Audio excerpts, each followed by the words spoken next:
A Snoodle's Tale, from the VeggieTales story of the same name. Read for you by TPrower. Far, far away in the land of galoots, where the bigglebag trees bear their bigglebag fruits, and far lily bushes all blossom in yellow, and thimbuttle plants squirt snowberry jello.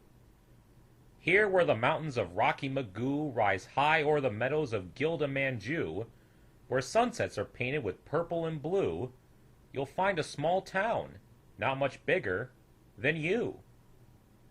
Welcome to Snoodleburg, home of the Snoodles, a curious folk who eat pancakes with noodles and spend half their days making sketches and doodles and cutting their hair into shapes like French poodles. Now, right in the heart of this curious town is a curious building, the tallest around. With a clock at its top and a chute at its bottom, 'tis pink in the spring and turns red in the autumn. But weirder by far than its color or height is what happens there every fourth Tuesday night.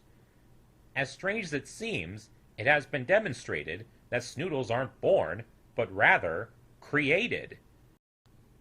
Every fourth Tuesday at 9:15, the tower would shimmy and rattle and whine, and as the town nibbles on bigglebag fruit, a shiny young Snoodle would drop from the chute. That's where they come from, though no one knows why, nor who could have built the tower so high. These mysteries of life befuddled most Snoodles, who'd rather much focus on pancakes and noodles and cutting their hair into shapes like French poodles. Yes, most found the tower too noisy and strange, until one small Snoodle made all of that change. This little Snoodle was much like the others. He came without siblings, no sisters or brothers. He came without money, no mom or a dad. The pack on his back was all that he had. "This is peculiar," the little guy said. "I came from a chute and I fell on my head. What do I look like? What am I for?" He pondered those questions, and then thought of more. "Checking my bag is a good place to start." He pulled out some paints. "Maybe I'm good at art." The next thing he found was a Snoodle kazoo. "Hey, what do you know? I can make music too." Then back on his pack he pulled a small string, and out from the sides popped two little wings. "Amazing!" he said, with a gleam in his eye. "I can paint, play kazoo, and now I can fly. Wait till the others see all the great things I can do with my paints, my kazoo, and my wings." So he packed up his paints and his Snoodle kazoo, and he hopped off to show them all what he could do. There, from the top of a short, stubby wall, the big Snoodles heard the new small Snoodle call, "Come watch me, you guys, as I head for the sky." He straightened his wings with a gleam in his eye. Then he jumped and he flapped like the red-snooted finches that fly from the plains to the peak of Mount Ginches. His flight, unlike theirs, covered only 12 inches. "You call that flying? You think you're a bird? We've never seen anything quite so absurd." The old Snoodle snorted, he snickered, he shook. "I'll paint you a picture to show how you looked." The brushstrokes were skillful, the colors were coolish. The story they told made the young one feel foolish. "Take it from us," said a Snoodle named Lou. "Flying just isn't what you're meant to do." The young Snoodle drooped. He felt his heart sag. The painting the old Snoodle placed in his bag. "Carry this with you," the old Snoodle said, "so visions of flying don't go to your head." The weight on his back was as heavy as lead. So under the weight of the picture he bore, he hobbled along feeling lonely and sore, till up far ahead on a bench near the tower, he spied a bright bundle of far-lily flowers. His heart started lifting. What beautiful things! Then he remembered, I've got more than wings. So quickly he dug the paints out of his pack, and hoped that with art, maybe he'd have the knack. "I did it!" he yelled to the Snoodles in town. Then he held up his picture as they gathered round. "You did it all right," said the Snoodles, replying. "You showed you're no better at painting than flying." Then one of them laughed, and while eating a waffle, paint a picture that made him feel awful. "You're puny, you're silly, you're not all that smart, you can't use your wings, and you're no good at art." That picture, too, was placed in his pack, and made his heart slump just as low as his back. "I'm ugly, I'm foolish, and so very small. I don't think I should be with Snoodles at all." And so he decided to get out of town. His wings hung so low that they dragged on the ground. He walked past the tower and out of the city. He walked through the fields and thought, "My, this is pretty. The farley bushes all blooming in yellow, and thin-bottle plants squirting snowberry jello. I might like it here," said the small Snoodle fellow. Then, feeling some warmth coming back in his chest, he thought he would sit for a moment and rest. But try as he might to sit down with grace, the weight on his back knocked him flat on his face. "Ha! That's a hoot!" said a voice from behind. A farmer stood up with a thin-bottle vine. "Why, you need a picture, my Snoodleburg bud, lest you forget how you look in the mud." And so in that instant the picture was done, and placed in his backpack, which now weighed a ton. The poor Snoodle struggled, he wobbled, he groaned.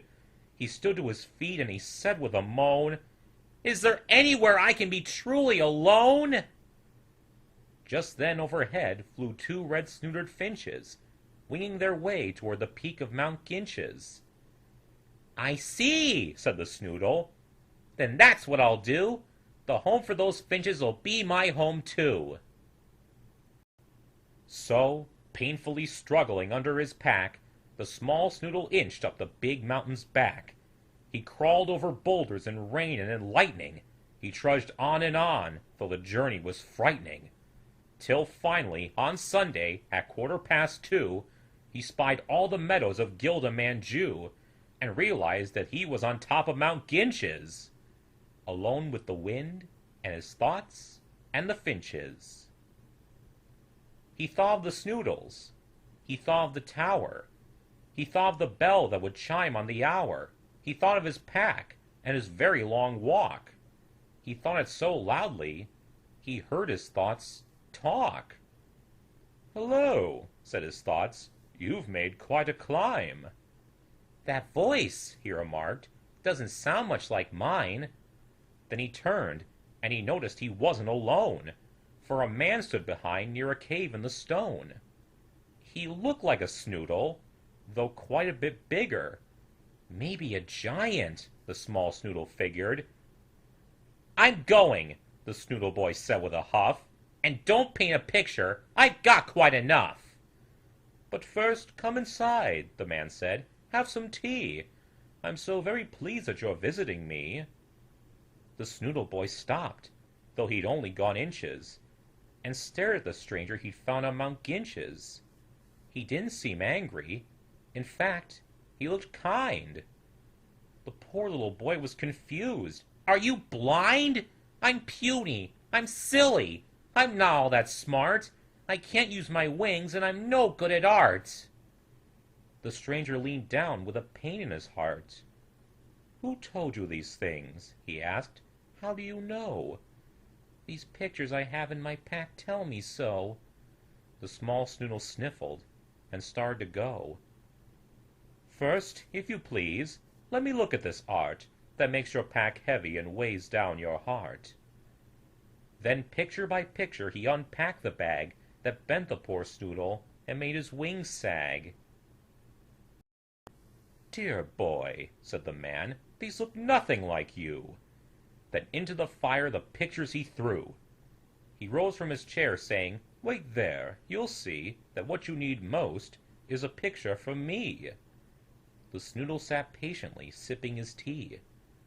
Then from a room in the back he returned, and said, "Dear little Snoodle, it's time that you learned what you really look like." And he threw off the sheet.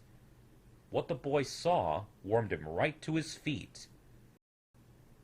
The boy in the portrait looked older and strong, with wings on his back that were sturdy and long, and a look in his eye both courageous and free. "Sir," asked the boy, "are you saying that's me?" I'd like to believe it, but, sir, I'm afraid to. I know who you are, the man said, for I made you. I built the tower and set it in motion. I planted the meadow, put fish in the ocean. And I feed the finches, though most Snoodles doubt it. Not one of them falls that I don't know about it.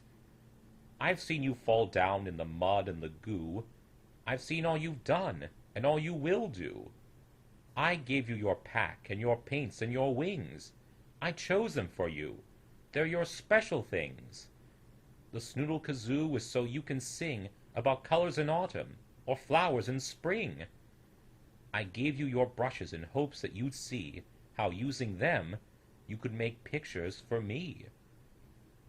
Most of the Snoodles, the old one said sadly, just use their paints to make others feel badly.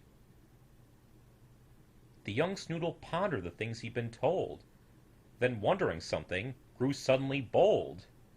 But, sir, if you made this incredible land, can't you make Snoodles obey your command? The big one smiled warmly, then said to the small, a gift that's demanded is no gift at all. With that, the small Snoodle reached into his pack and pulled out the picture he made 10 miles back. They're far lilies, sir, from over the bridge. The old one beamed bright and said, that's for my fridge. After the small Snoodle's picture was hung, the old one bent down to the face of the young. He said, here's what you look like. Here's how I see you. Keep this in your pack, and you'll find it will free you from all the pictures and all the lies that others made up just to cut down your size. And lastly, your wings. You know what they're for, but not just to fly, son. I want you to soar. But, sir, said the Snoodle, how can I fly? This picture's so big I won't get very high. But this picture's special. It's bigger. It's brighter. Carry it close, and I think you'll feel lighter. As soon as he heard it, the Snoodle looked down and noticed that he was an inch off the ground. He laughed and he leaped and he flew from the cave, feeling now older and stronger and brave. And he flew through the clouds and he flew with the finches and soared up and down round the peak of Mount Ginches. He flew over far lily bushes in yellow and thin-bottled plants squirting snowberry jello. He flew over bigglebag trees and their fruits in big lazy loops o'er the land of galoots. Then hurried back home to the center of town, where the Snoodles all stood with their wings on the ground. And starting precisely at 2:15, he told them the story that I just told you. The end. Until next time, see ya.